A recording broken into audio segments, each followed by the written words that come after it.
చిత్తూరు జిల్లా పూతలపట్టు నియోజకవర్గం బంగారుపాలెం మండలం స్వయంభు మొగలేశ్వర స్వామి మహాశివరాత్రి బ్రహ్మోత్సవాలు అంకురార్పణతో ప్రారంభమయ్యాయి. స్వయంభు మొగలేశ్వర స్వామి దేవస్థానంలో శివుని సన్నిధిలో అభిషేకం, అంకురార్పణ కార్యక్రమాలు ఆలయ వంశపారంపర్య ధర్మకర్త ఎంబి విజయ్ కుమార్ ఆధ్వర్యంలో ప్రారంభమయ్యాయి. ఈ సందర్భంగా ఆయన మాట్లాడుతూ ఆలయ అభివృద్ధి కోసం పూర్వీకుల నుంచి భక్తి శ్రద్ధతో కార్యక్రమాలు నిర్వహిస్తున్నామని తెలిపారు.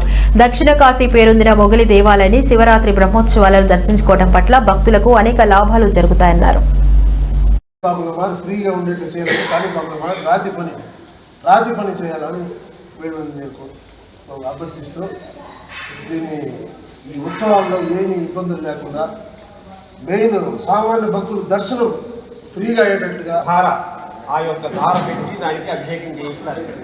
ఆ విధానంగా పంచామృత అభిషేకాలు చేసిన వల్ల ఆ లింగోద్భవకాల అభిషేకం ఆ స్వామి పుట్టాడు కాబట్టి అది ఆదివారం ఎట్లయినా సోమవారం ఉత్సవం కలిసి వస్తాం ఇతర.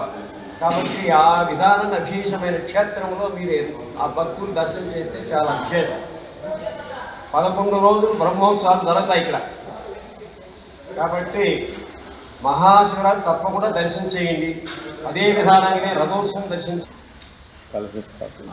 హంసవాహనం 14వ తేదీ సింహవాహనం, 15వ తేదీ వృషభవాహనం, 16వ తేదీ శేషవాహనం, 17వ తేదీ కామధేను వాహనం, 18వ తేదీ భృంగి వాహనం, 19వ తేదీ రథోత్సవం ఉంటుంది, 20వ తేదీ పుష్పపల్లి సేవ ఉంటుంది, 27వ తేదీ సూర్యప్రభ వాహనం, చంద్రప్రభ వాహనం ఉంటుంది, 15వ తేదీ శివరాత్రి సందర్భంగా ప్రత్యేక అభిషేకం ఉంటుంది, లింగోద్భవ అభిషేకం ఉంటుంది. ఆ రోజు వృషభ వాహనము ప్రత్యేకంగా రథోత్సవము పుష్పపల్లికి ఈ కార్యక్రమాలన్నీ నిత్యము జరుగుతుంటాయి.